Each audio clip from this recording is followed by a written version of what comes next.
December 11, 1941, the Japanese ground troops have landed.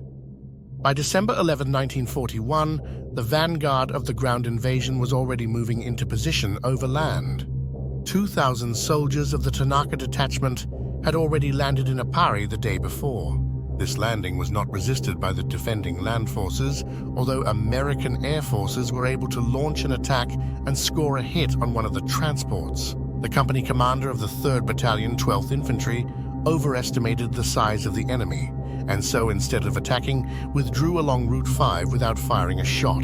The fog of war had already reached the Philippine Islands. Simultaneously, the Kano detachment of approximately 2,000 soldiers landed near Vigan in North Luzon. This landing was also greeted by American air forces.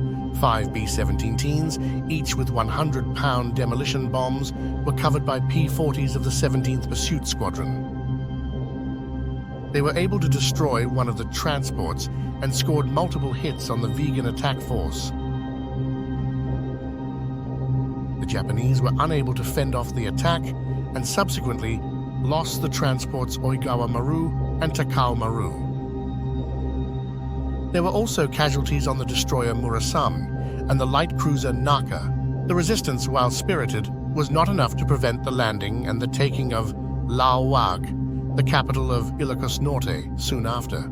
For the South Luzon landing, Homa had a force of 2,500 soldiers from the Kimura detachment, along with the Kure 1st Special Naval Landing Force, who brought an additional 575. Countering these invaders was the North Luzon force, commanded by General Jonathan Wainwright. He had Philippine Army divisions, a Philippine Scout Cavalry Regiment and Infantry Battalion, 1 battalion of Field Artillery, as well as a quartermaster troop. The most he could spare to defend the northern part of Luzon was a partially trained and equipped Philippine Army Division, the 11th. The commander of the South Luzon force was General Parker. He had 2 Philippine Army divisions, the 41st Division, Philippine Army, led by Brigadier General Vicente Lim, a West Point graduate, and the 51st Division, led by Brigadier General Albert M. Jones. Like the 11th Division, the 51st Division was not fully trained and poorly equipped.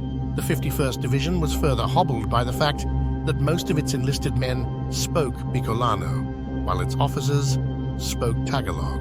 In the opinion of General Jones, the only troops in his division that were capable of offering any real resistance to the enemy was the 52nd Infantry.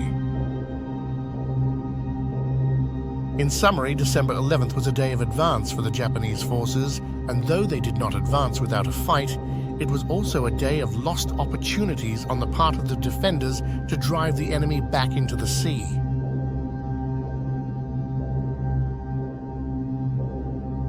Thanks for watching.